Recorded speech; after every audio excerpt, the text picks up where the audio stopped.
I'm Francesca Donnellan. Welcome to Becoming More Human, the podcast. Every generation, through its arts and creativity, explores the same questions. Who am I, and what really matters? We are so often taught how to emulate others, to make other people happy. But how do we access what's good for ourselves and be strong enough to actually claim it?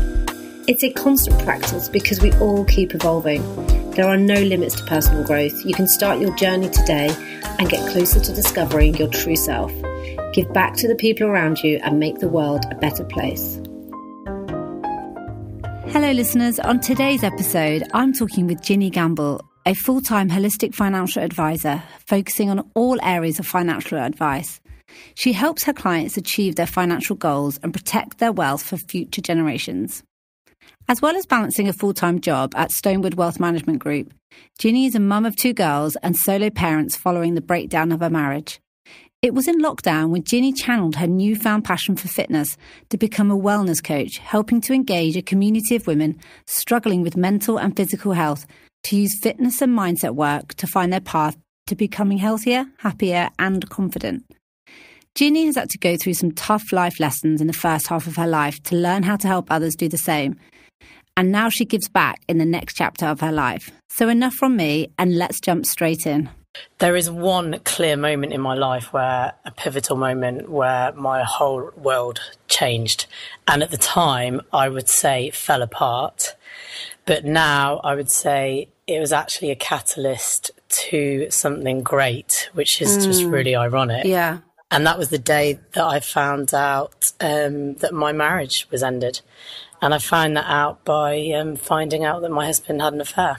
Right. And that's fairly major. It was like, yeah, and it basically, you're on a path. Somebody's put you on this path, or you've put yourself on this life path. And then one day someone says, sorry, you can't go down that path anymore. That's not your path. You've got to go this way instead. And your whole world falls apart, and you're like, oh my goodness, what? I don't know this new path. Why am I on this new path? I don't want to be on this new path. I want my old path. But really, the new path, it's filled with hurdles, and it's filled with, challenges, and it's not clear, and it's overgrown. But it's probably one of the best things ever, and that's because it's pushed you out of your comfort zone. And I know. Obviously, for my children, I'd still love my marriage to be working for them. But sometimes you can take great things out of painful situations. Yeah, but that was probably the most pivotal moment in my life. So you mentioned a great little analogy there, Ginny. I love the idea of this other path being really overgrown. I think it's so interesting because the other path is. It's not an easy one to take, even if you're forced into taking it. And this idea of it being overgrown, it's a really sort of confusing time. It's something that you don't really want to have to face. It's something that looks so overwhelming. You don't really want to go down that avenue, but you had no choice at that crossroads in your life. So in terms of how you got to that crossroads though, Ginny, like how you uncovered those crossroads and what were the sort of moments leading up to that, and sort of how was your life before you got to those crossroads to where you are today? Yeah, so I mean that's quite a number of questions, but I suppose when the overgrown thing, you've got choices, haven't you? You either sit there and don't move forward, sit on the ground and refuse to try and wade your way through the overgrown path, or you can pick yourself up, and that's what you have to do when you've got 2 kids. You have to do that, and you have to start learning how to put one foot in front of the other again after being so broken, and I was so broken. And the years leading up to that, I was 40 when that happened, or just before 40 actually, 38, 39, and I'm a big believer in the first half of my life. I had to go through a lot.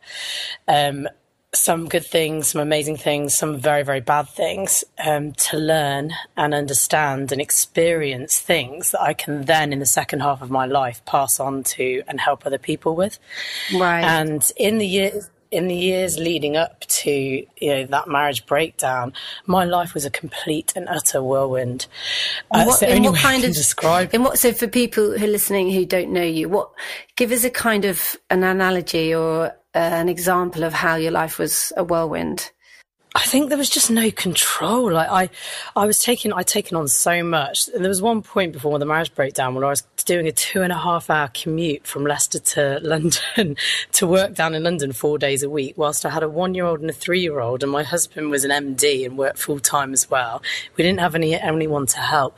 I think in terms of not having control, it's just like not saying no to anything, taking on everything, trying to experience everything, trying to have good fun time, trying to have a career. There's no balance. There's no method in the madness. There was no plan. There was no control. And I think that's me in the whole first half of my life. Right. It was very much winging it. Actually, winging it is probably the word.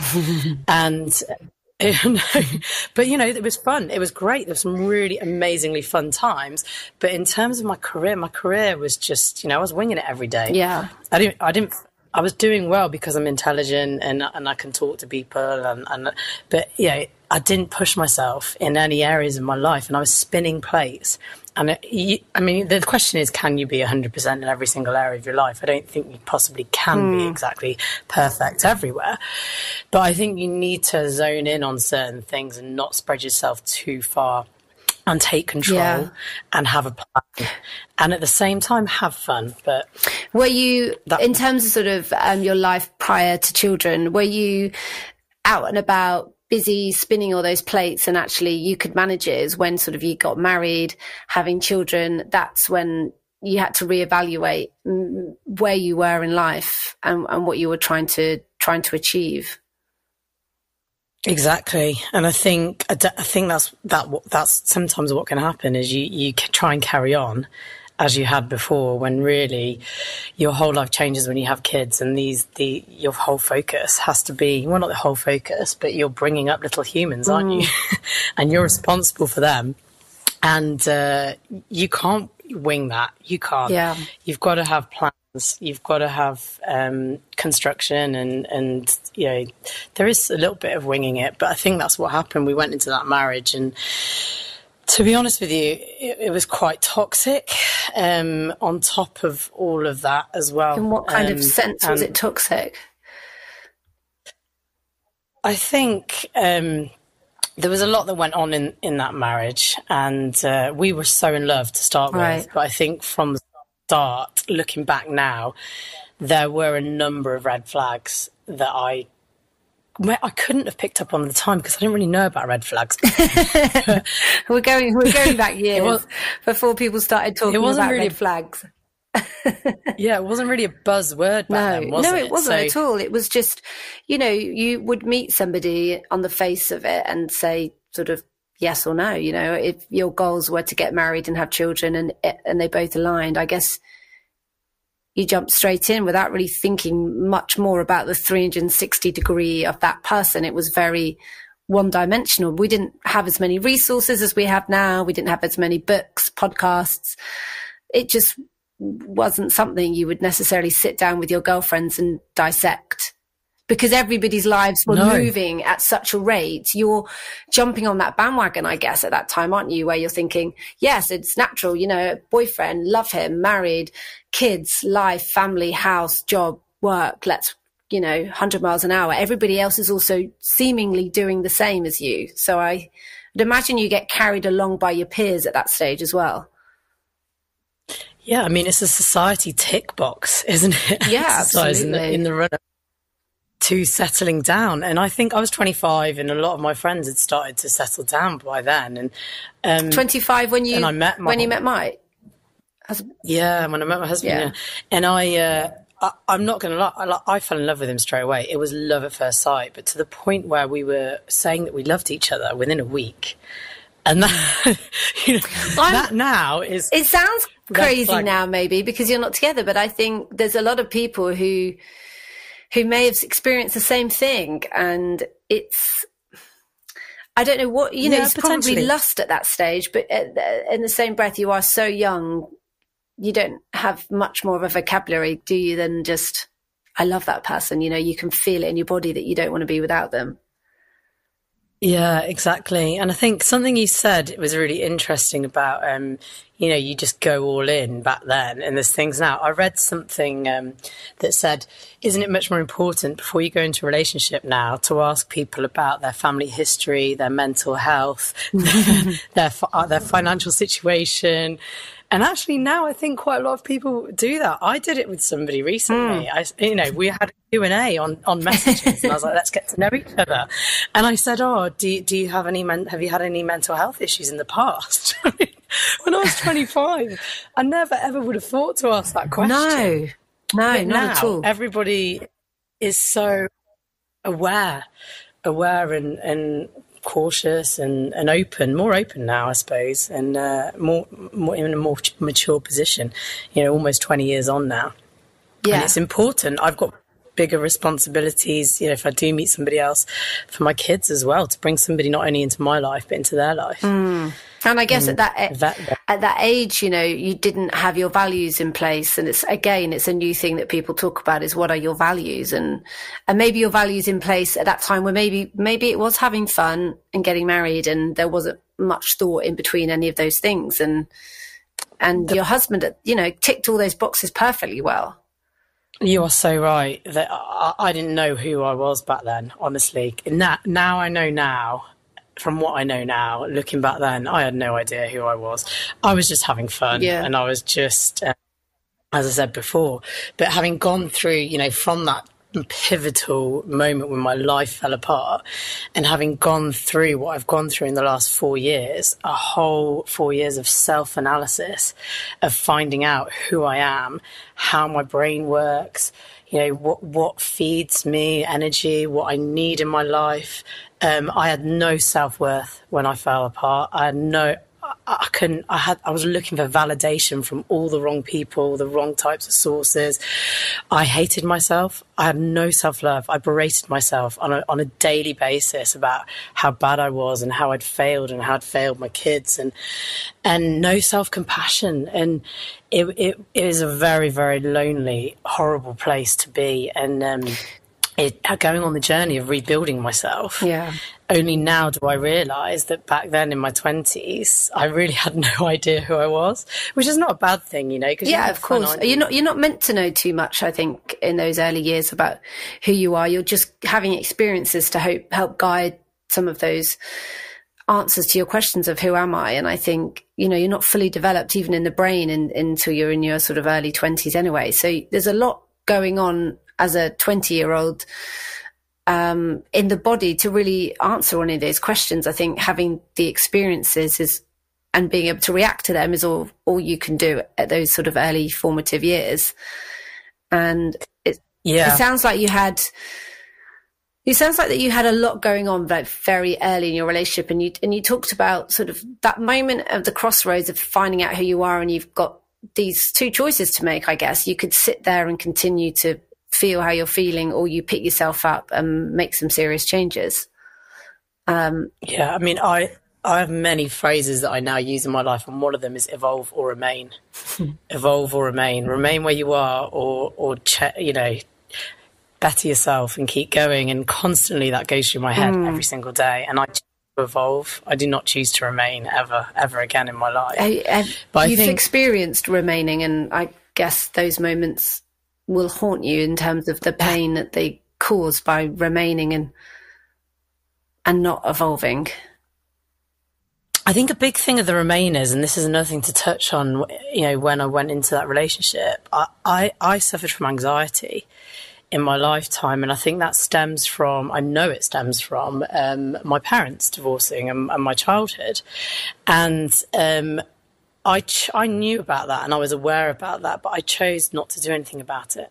And I almost ignored it by carrying on with this fun lifestyle and just keep going and winging it and then falling in love and things like that. And then unfortunately I got to age 28 and I just I'd moved over to Ireland actually to live with my ex-husband, and we'd moved in together. And then it all came to a head. And what I didn't realise at the time was I thought it all came to a head because I was drinking and partying too much.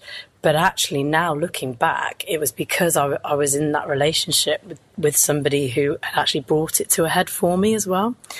And when I had to have 8 months of counselling back then for anxiety, and I had a panic attack, and it all boiled down, came back down to my parents' divorce and splitting up and living in that period of time when we were living on eggshells and anxiety.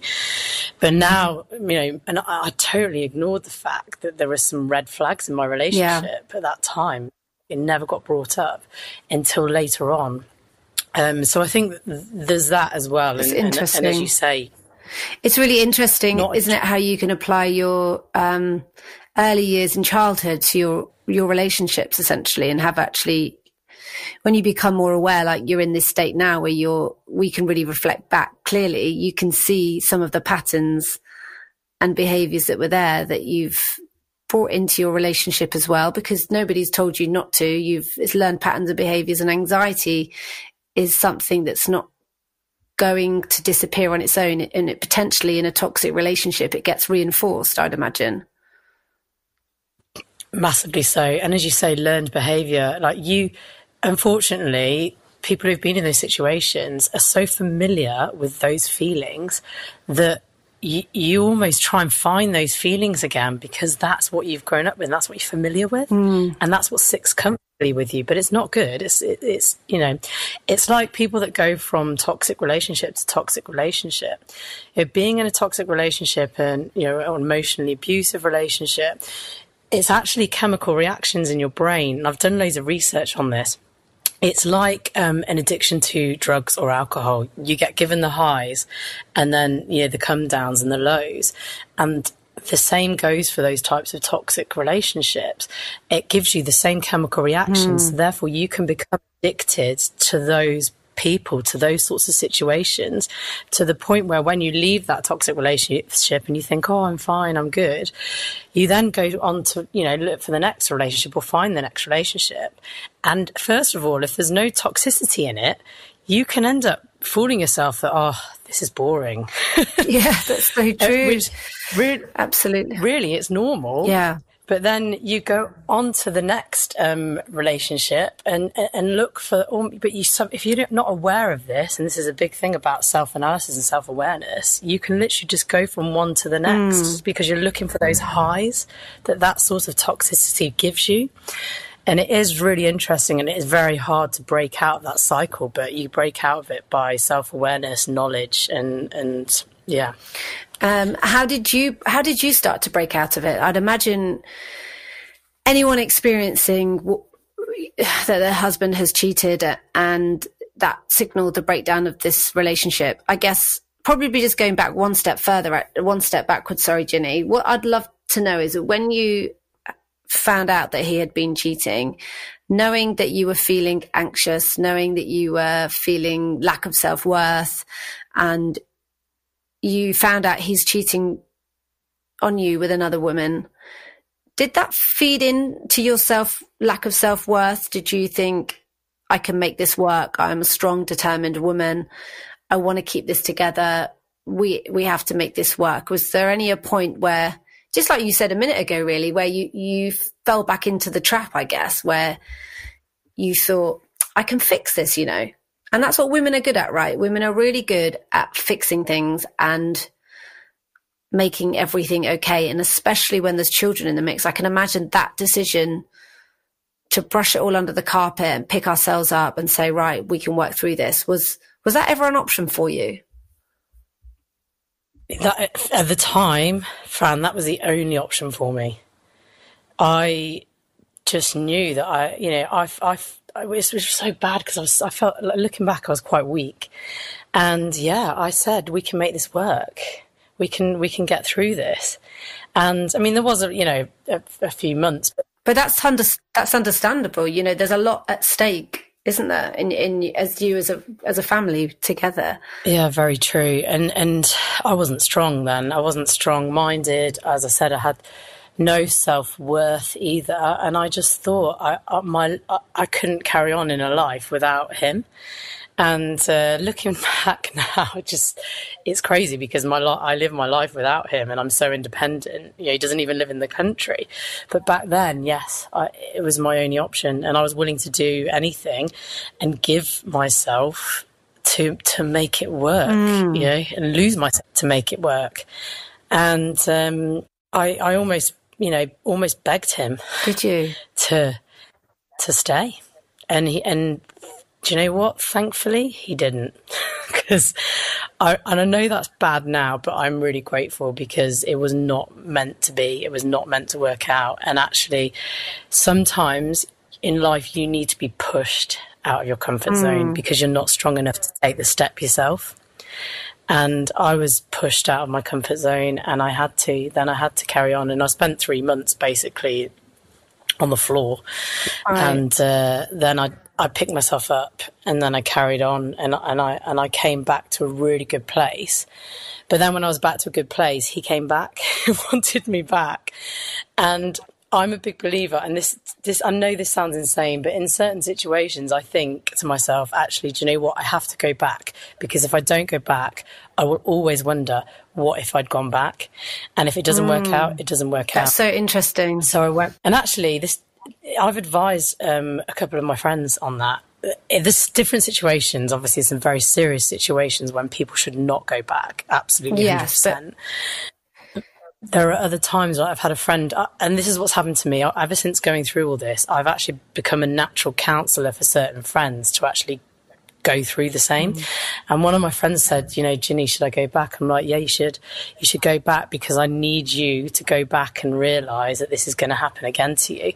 If you don't go back now, you're going to give it a year, you're going to waste a year of your life, and then you're going to go back after a year. So go back to him and get it over and done with. I know that's a really weird theory, but it worked for her. She thanks me to this day. She said, thank God you sent me back. I realised pretty quickly that it wasn't right. And I went back, and then I came to a realisation. I always swore to myself, I will never stay together for my kids, because that's what my parents did. And we lived in a house that was very, very unhappy, on eggshells for a number of years, and I promised I'd never do that to my kids. And so it was after a few months, he was being this amazing guy, he was being a great dad, but there was a few red flags, tiny things that took me back, and I called it. I said, I'm really sorry, that's it, I'm walking away. And he said, but why? This is going so well. And I said, because there's a couple of things, and I know in 2 years' time we're going to end up exactly the same place that we were, and I cannot do that to my kids. I cannot put them through that again and put them through another breakup. And he said, but things are going so well. I said, look, do you know what? If we're meant to be together, let's walk away now. We will come back together. And we never did. So it was never meant to be. When you talk about that in such a confident way, how you just knew and you could hear and see those red flags. But obviously, the Ginny who was picking herself up from the floor doesn't sound like she might know those red flags existed. Did you do a lot of work on yourself to be able to get to a point where, when you came back together and gave it another try, that you felt more in control? Did you feel like you had learnt some tools by this stage already, or were you still running on intuition? No. So I became the researcher. When you're in a situation like that and you're coming out of a toxic relationship, as some people will know, it's not like coming out of a normal relationship. First of all, you're going cold turkey from that addiction. The one I was talking about, like drugs and alcohol. So it's 10 times worse. You have sleepless nights. I couldn't sleep. So it started off where I was Googling, why do depressed men leave? Because I thought he had depression. Right. And I came across this blog, and this gentleman had this blog, and he went on about how he was, to his wife, and he was depressed. And then he went on to like emotional abuse, and I've never really put this out there, but I'm going to, because it's part of my story. And I started researching it, and I was like, tick, tick, tick. Oh my gosh. And my mind opened. And then the next thing, I am on Quora every single night, finding similar women's stories. And for me, I am a logical person. I'm a financial advisor. I'm somebody who needs answers. I'm not very good with ambiguity. I like, maths problems that go to a yes or no answer.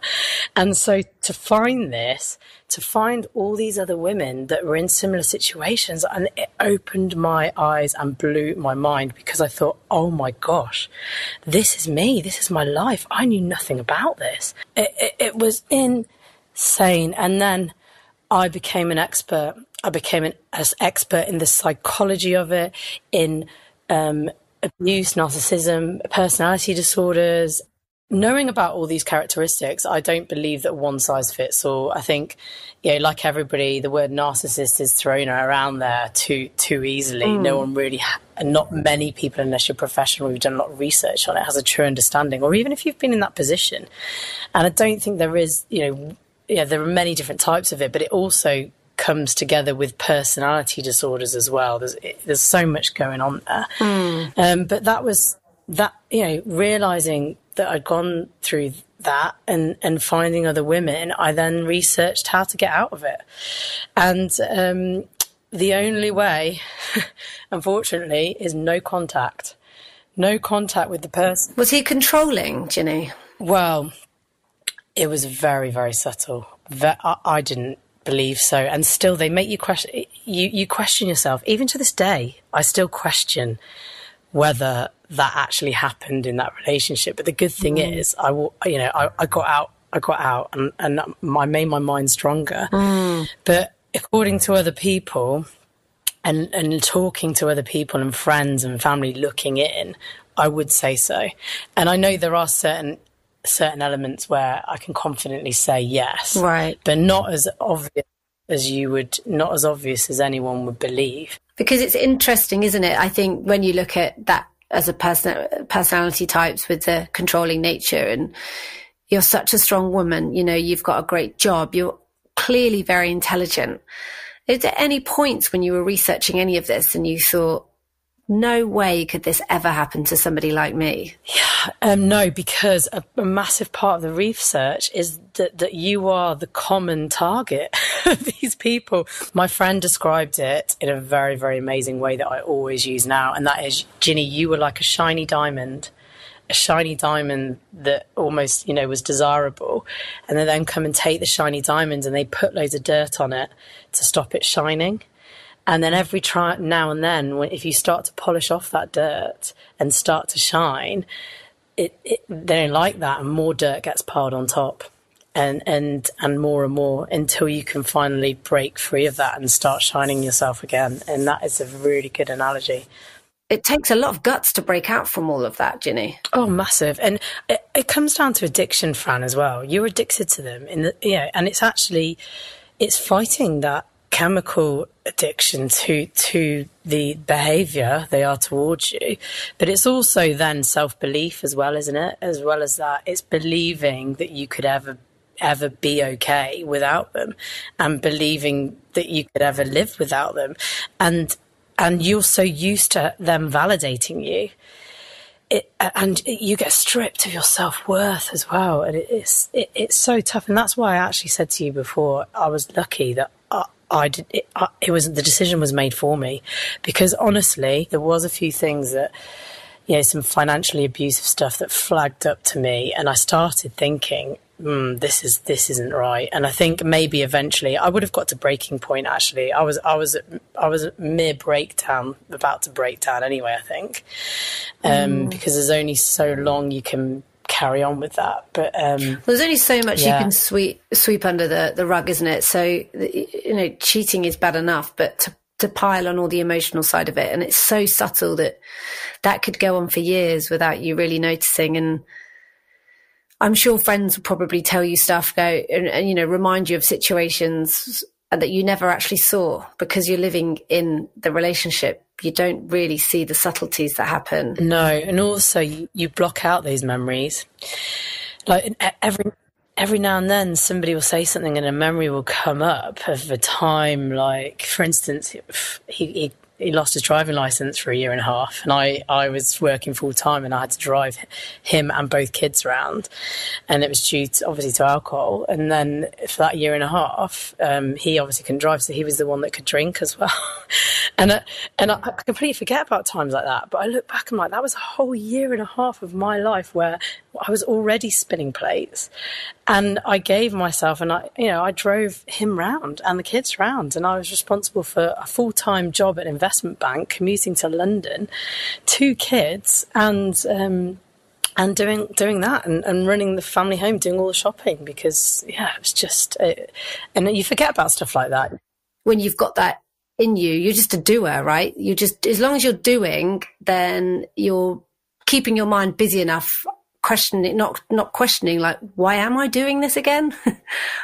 What's happening? You just, means to an end, isn't it? And we all get stuck in those places where you're just like, I'd rather not sit still, quite frankly, and think about this, because there's a part of me that probably knows it's not great, but the other part of me is so great that I can't get away from the fact that this needs to happen, because he's my husband and he's my kids. We've got to get through this. You're so true. You're so correct.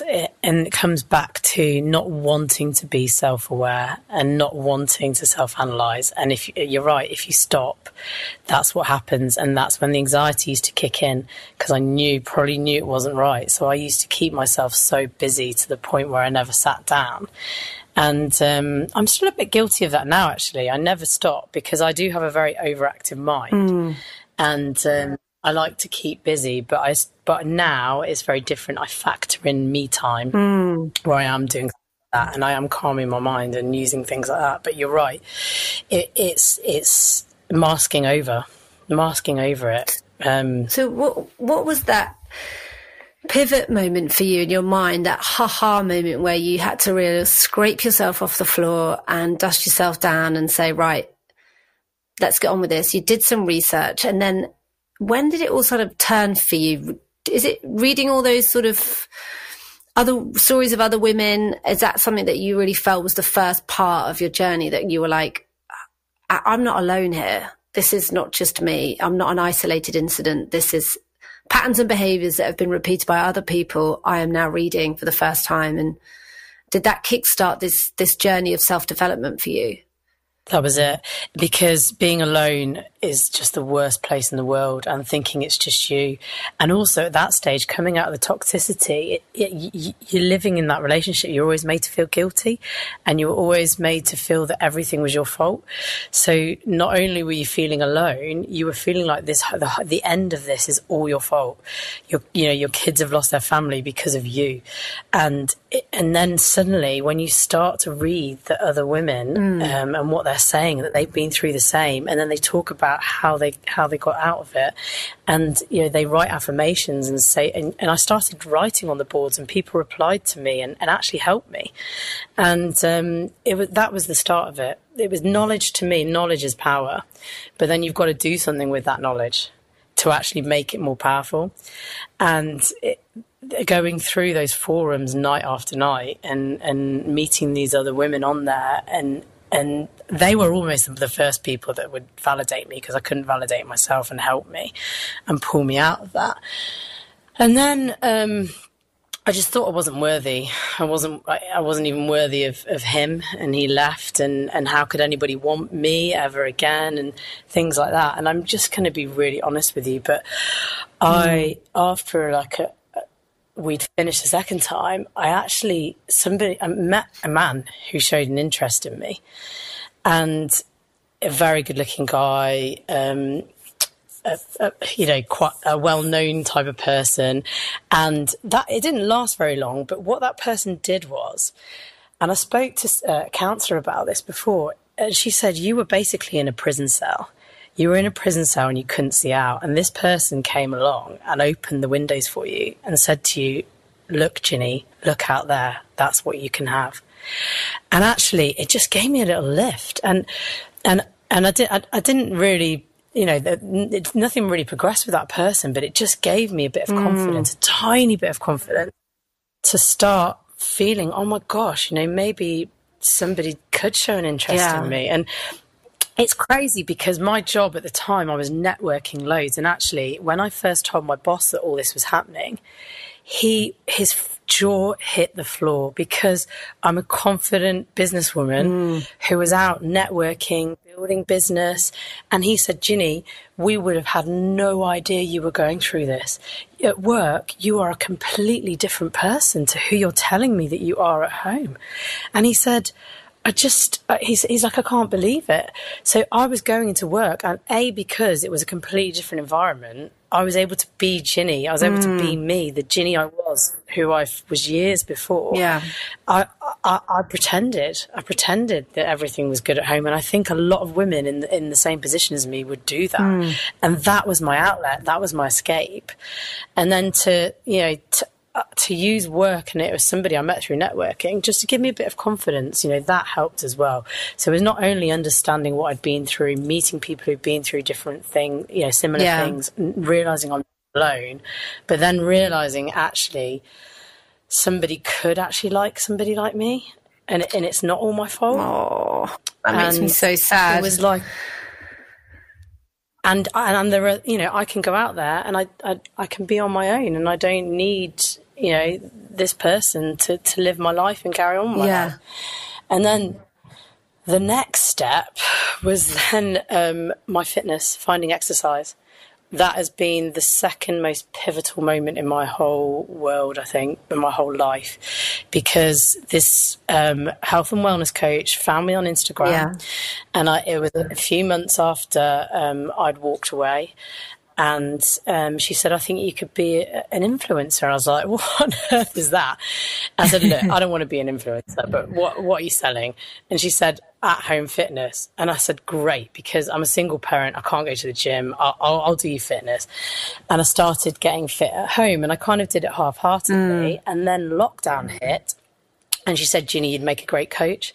And I threw myself into that. But it's not just about working out and fitness. What they teach you about is mindset work.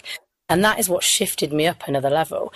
They taught me about personal development, listening to audiobooks, listening to books that related to me. And I know you love Brené Brown, but her book literally saved me. And it's meditation. They taught me to do 10 minutes meditation. They taught me about the power of a morning routine.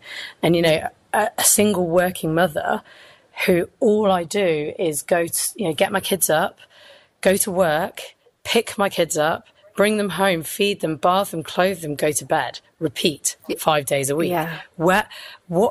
Somebody asked me once, what do you do for you, Ginny? I go out once a night at the weekends and go drinking, and that's really sad, isn't it? Really sad.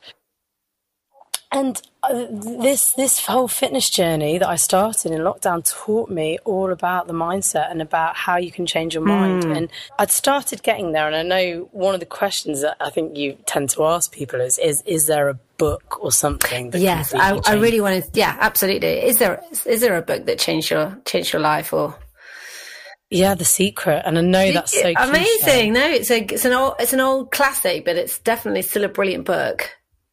And I actually found that at the time when I was going through all the when I first split up with Mike, because somebody told me about it. I found it on one of the forums, and I used to drive to client meetings listening to that book on repeat, because I used to drive to client meetings crying, and I'd cry and I'd listen to that book, and I'd get to a client meeting. I used to have to do like 2-hour drives sometimes up north or south, and it would make me feel good. I've probably listened to The Secret, I promise you, over 300 times, and it was just, I used it. What did you take from The Secret?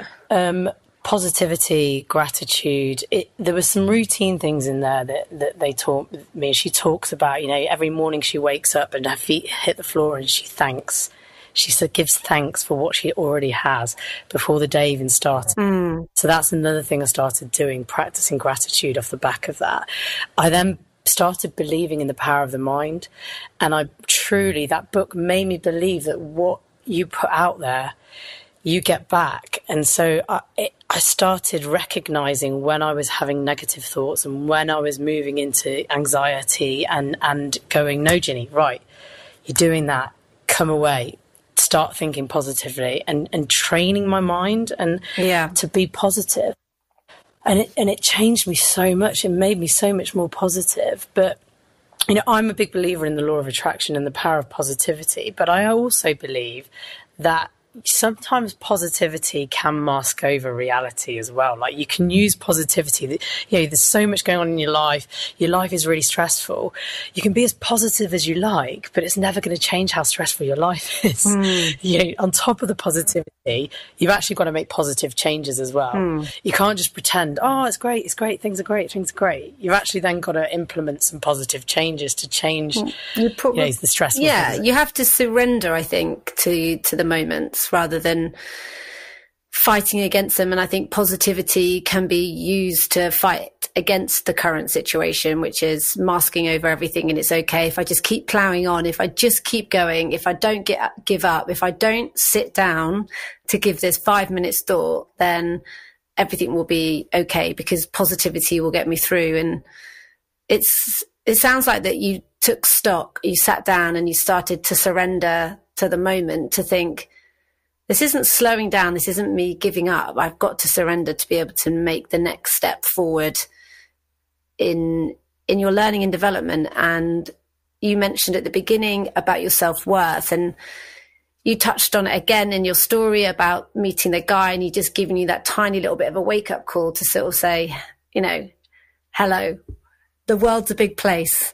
And it sounds like you needed acceptance still to sort of who you were as a human and who you are coming out of a bad relationship, which is understandable. You know, you've come out of something quite toxic, and it's good to get the validation. Absolutely. But do you feel like that triggered you at all, though, that validation? You know, does that validation do you ever think, is there a point now where maybe you don't need that? I'm hoping you don't need that, because I'm hoping you've done the work enough to know that you don't need it. I mean, everybody loves a comment to say you look nice. I mean, we all love nice comments, but it's whether or not that has an impact on your life going forward. And in some of those moments with guys, have they ever triggered you to think, I'm looking for this still, actually, I need to like not go out tonight, or not do this, or not text this person back, because I can see I'm seeking down that hole again where I'm thinking, I need them just to say nice things. Absolutely. So even though that pivotal moment gave me a little bit of confidence, it was the start of a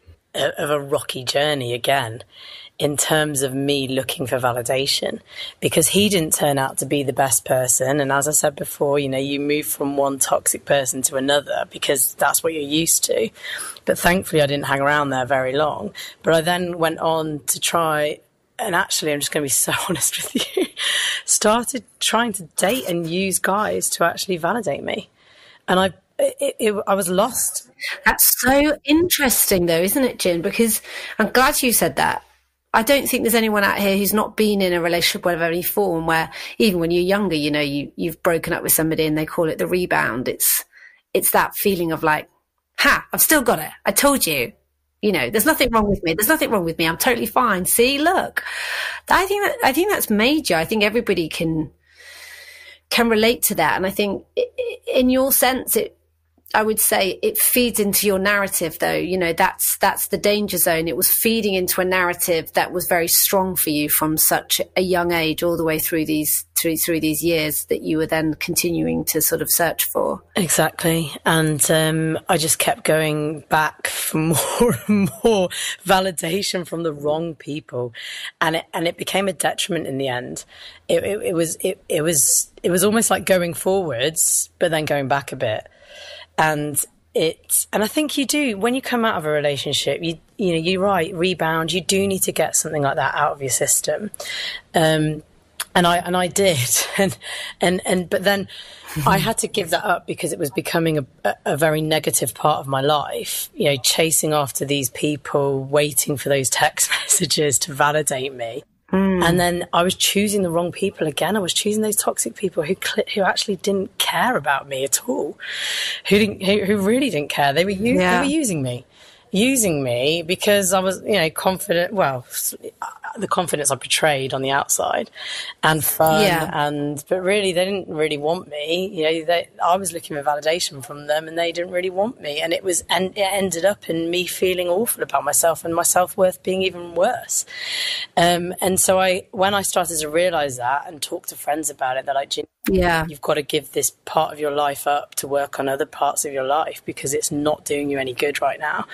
And I did. Yeah, that's when I did. I stopped and made a conscious decision to kind of stay away from dating and men.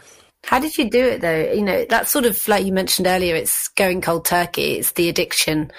How did you break that? Is there anything that you learned through therapy or any skills that you have now in your locker where you can sense it coming up again and you know how to manage it?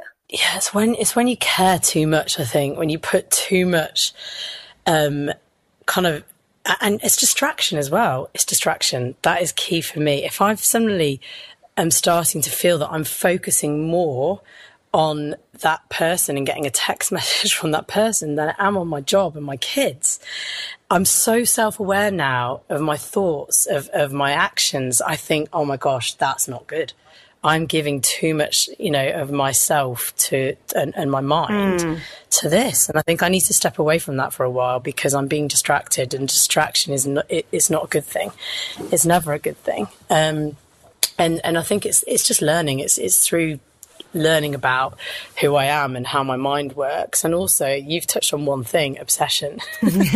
So I've learned I can become obsessed with things in life, and many things. Not so good things, and the same obsessions that most people have. Yeah.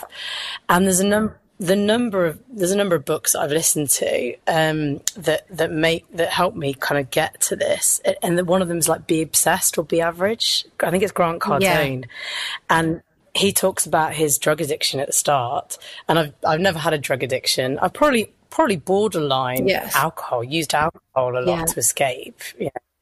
But he talks about how he had that addiction and he had to find something else to become obsessed with.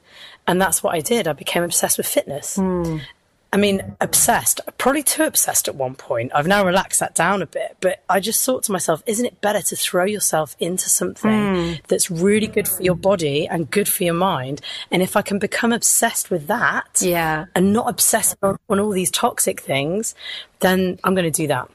And that's what I did. I threw myself into fitness. I threw myself into then helping other women throw themselves into fitness as well. And then that became my distraction, a very, very positive distraction where not only was I helping myself, I was also helping others start their fitness journey and come out of bad places that they'd been in by using, again, the mindset work, the meditation, the personal development and the fitness.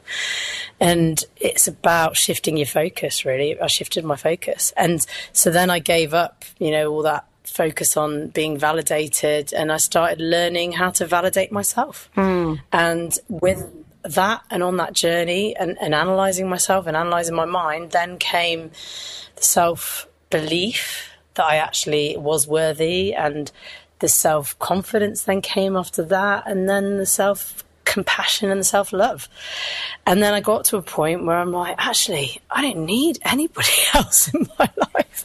And I'm at that point now. It's really bizarre because some people say, oh, Ginny, you'll find somebody. I'm like, actually, do you know what? I don't really need anybody right now. And I guess people want to put you in a box, right? And I think what you've done is you've jumped out of that box. You've been somebody who has, seemingly to the world had it all. You had a really great husband. You had a really great, still two really great children, your great job. You had a great house. It was all ticking so many boxes to society. And we all get so comfortable with not asking, are you okay? Is this actually what you want? Is this, are you happy in your relationship? And I think when people get married, we just stop asking those questions. When we're dating, those questions are asked to our friends all the time. It's very common.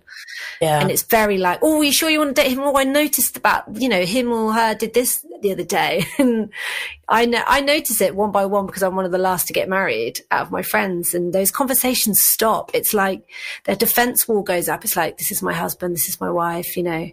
everything's great. Yeah, it's really good. Yeah, it's not, actually, no, he's driving me up the wall.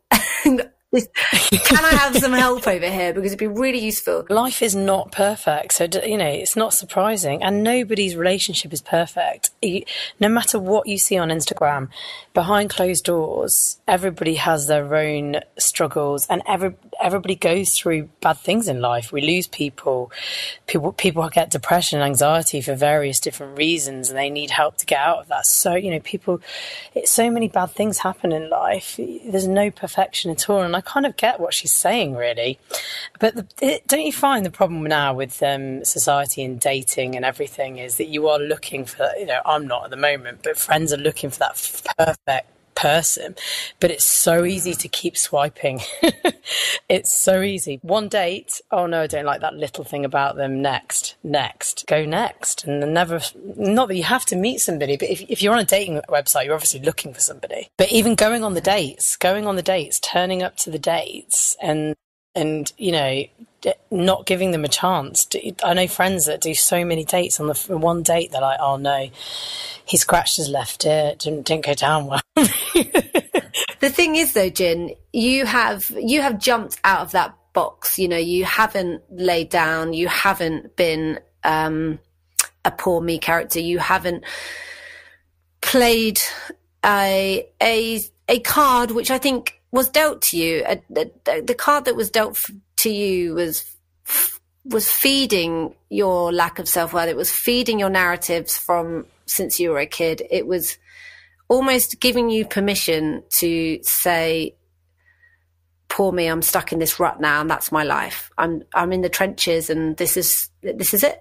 This is just where I'm at, and life is just going to be even more hectic more out of control than it ever has been.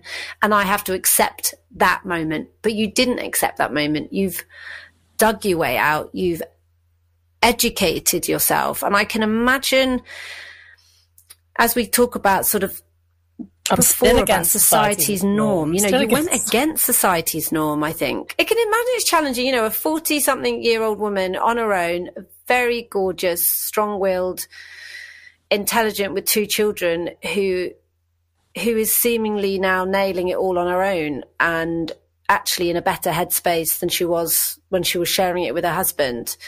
That, I would imagine, against other women who are trying to keep it all together in their own lives and with their own husbands and children, that could make people feel nervous, maybe. Yeah, some people can't deal with it. Like one of my best friends, and she won't mind me saying this. Yeah, she can't follow my fitness page. She hates looking at it. Why? And she's just like, oh, it's too much. It's too much positivity and fitness stuff for me to look at every morning that I do.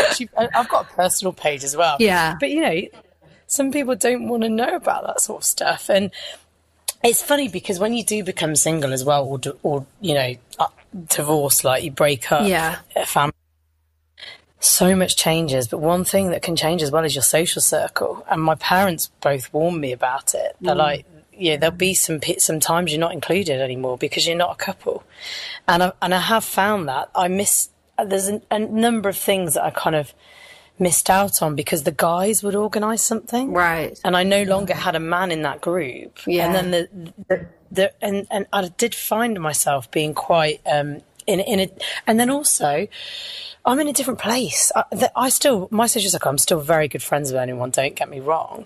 But, a lot of them, they want to spend the weekends with their family and their kids and their husbands and maybe doing some things. I'm single. I want to go out with single friends sometimes and have fun. So I'm actually in a very different place to all my old long-term friends. And that was really, really difficult because I really questioned friendships. And I'm in the place now where I now realise that your friends are your friends no matter what. You just, you don't have to see them all the time. They'll always be there. You may be in a different place. You may have moved away from some people, but they will always, if they're a very good friend, if you ever need them and call upon them. But I found it really hard to deal with the fact that I wasn't hanging out with the same people that I had been. And I almost started to feel a bit rejected when really that was crazy. It wasn't them that was rejecting me. It was me going off on this other path because I'm in a whole different place. And I think not many people talk about that either, about how different life is, not only in terms of you and your dating world and your single parenting world, but also your friendship circles as well. It's been a massive change, a massive change. But again, it comes with all the work that you do. But I'm just, that point you talked about is, you were dealt this card and you didn't sit down and let it break you. That's that personal development. There was one thing that always comes up, and that is victim or victor. And I remember the lady who was my coach, who found me on Instagram, there was times, and she became one of my best friends. And there was times in lockdown when life is still not perfect. Yeah. I do fall back bad places every now and then. And I remember saying, Ginny, it's your choice. You can either play the victim and try and get sympathy, or you can get yourself out of this and be the victor. And so that's another thing that I always think about. If I'm feeling sorry for myself, I'm like, I'm not going to play the victim today. I'm feeling rubbish. How am I going to get myself out of this today? I'm like, right, I'm going to call a friend. I'm going to chat about it. I'm then going to blast my favourite music, full blast in the car, and scream and release a bit of energy. I'm then going to eat really well, because that's really important. And tonight, I'm going to go to sleep really early, because sleep's another thing that I'm really bad at, that really affects me. That's still a massive work in progress for me, sleep. I still haven't got that nailed. And there's so many things. It's reaching into that toolbox that I've learnt, all those tools in that toolbox to get me out of that bad, not bad place, but to get me out of that funk again. And that's what I try to teach other women about in the work that I do on the side of my everyday job as a financial advisor, and help them start their fitness journeys and change their mindset as well. And the fitness journey really is a tool to be able to go into that self-development mindset, gratitude, mindfulness training really as well. It's not just a physical appearance, it's the really working on the inner works of who you are. I work out 5 days a week at least. And I can 100% tell you that I do not do it for my body. I do it for my mind, honestly. If I don't do those workouts, they start my day. I get up. My morning routine is insane, actually. Some people say you're insane, but it's the only hour and a half that I get to myself throughout the day. My whole day is for other people. My whole day is for clients and kids. So I get up at 5:30, make a cup of tea, because I need tea first thing in the morning, 10 minutes meditation, 10 minutes writing down my visions and goals and affirmations every single day. And I'm a big believer in visualization and goals and things, and that's another subject, but I do that for 10 minutes. I then get my workout gear on. At the moment, I'm doing an hour workouts a day, so 6 to 7. And during that time, I press play on a video, so I'm not working it out myself. I'm following somebody. It's tough, but they're also motivation speaking to you. And then I have a pad at the side, because in that hour is where I think the most. I literally think about what I'm doing during the day. I think about the tough things that I've got to overcome during the day and how I'm going to fix that. Then I think about what the kids need for school and what I'm going to feed them. And then I write down on the pad next to me all those things. And sometimes I'm thinking about posts that I put on my Instagram, and I'm like, yes, that's really positive. And sometimes I'm doing the workout and I've got the notes on the side of my laptop, and I start typing something in between the exercises. And Ginny, I feel like this is the opposite of what we should be doing when you're working out. No, it's good. No, it's good, because I think it's good for some people. I think that's what you have to remember. Like for some people, that exercise is their switch off moment. But I think for others, it is a time when their brain might start to be more active across other areas, not just focusing on what they're doing. And it's something that definitely doesn't work for everybody. No, agreed. Different people have their different time. And that is just my time when my brain comes up with ideas, and I think and I rationalise. I've got somebody else who has a friend who has a bath every morning, and they say that is their time. They sit in the bath for half an hour every morning. I couldn't do that. It's too slow for me. And they think about, plan their day, and they do that. And, somebody will sit down and have a coffee and sit at their table and look at their view, and that's their time. That's just my time. But, exercise means so much to other people. There's so many more things on top of that, Fran, you're right. But, it's the fitness. And it makes me feel strong physically, and that's definitely a bonus because that brings confidence. Yeah. But it's also really good for your mindset. I really like programs that push you out of your comfort zone massively. And at the end of them, I'm always buzzing, and there's a massive sense of achievement there. And if I can do this morning, I can do anything for the rest of the day.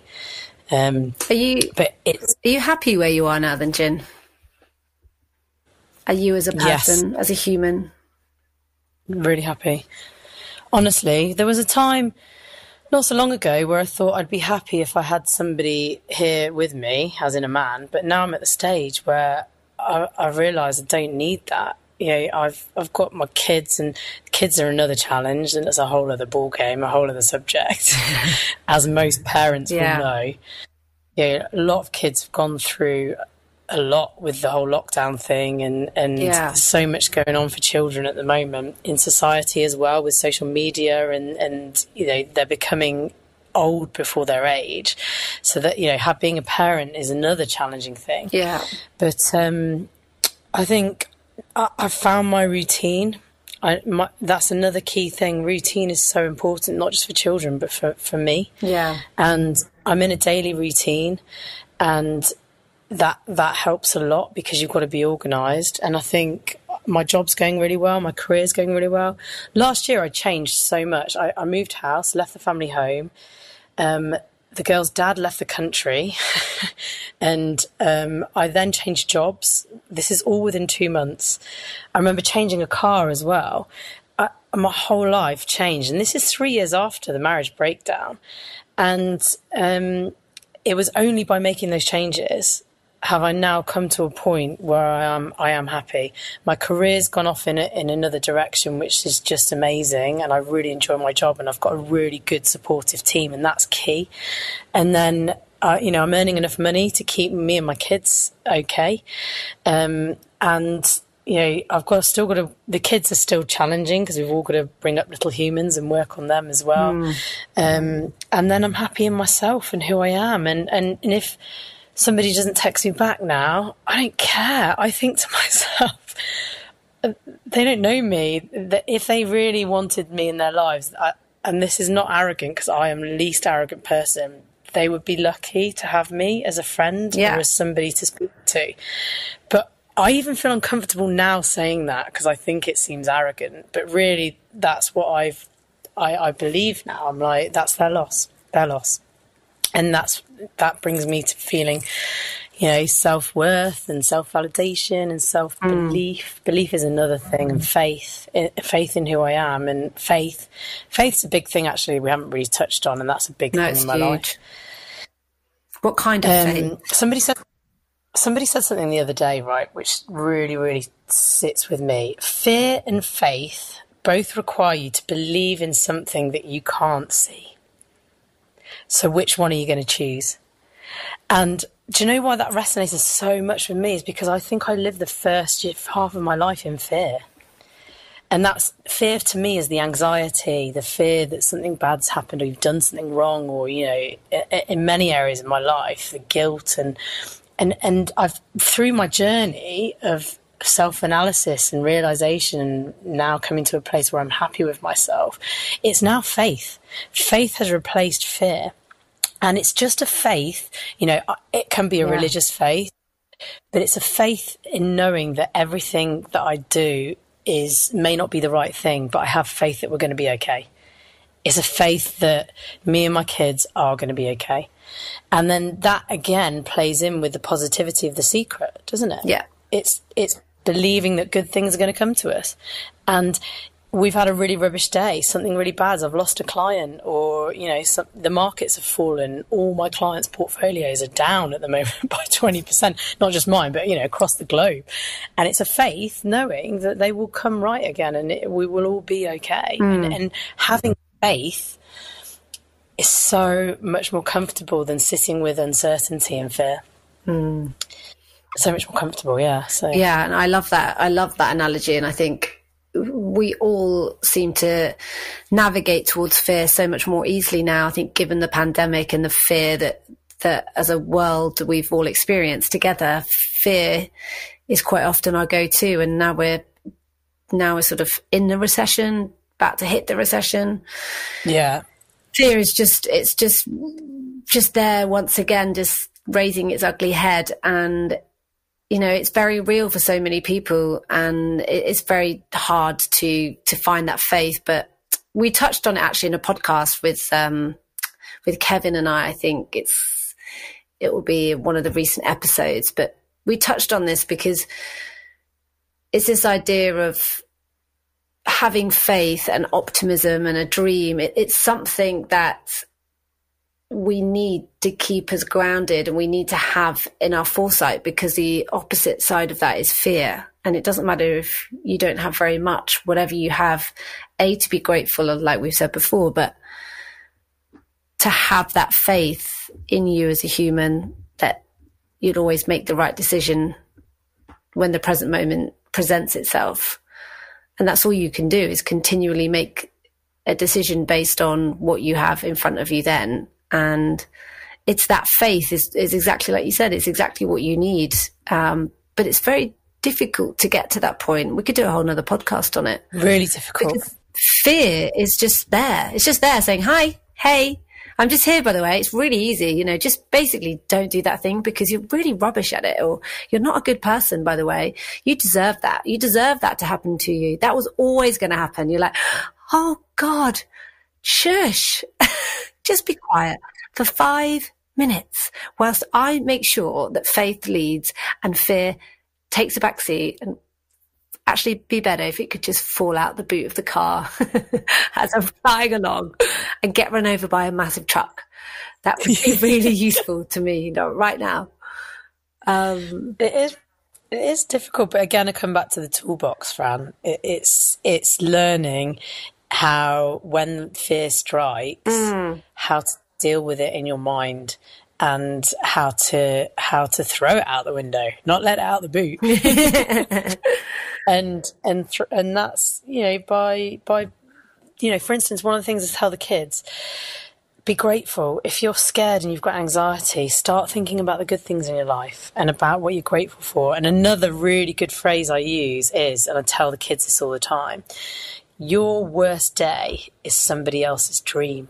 And I always tell them that if they are having they're having a bad day or anxious about something, I'm like, just always remember, think about how lucky you are, what your day has been like. You know, you've got a roof over your head, you've got a mummy that loves you. Yes, your daddy may not be here, but there are so many people who aren't even lucky enough to be in your position. So it's, you know, think about, they would give anything to live in your world, and you think your world is a bad world. It's, you know, somebody else is in a worse place.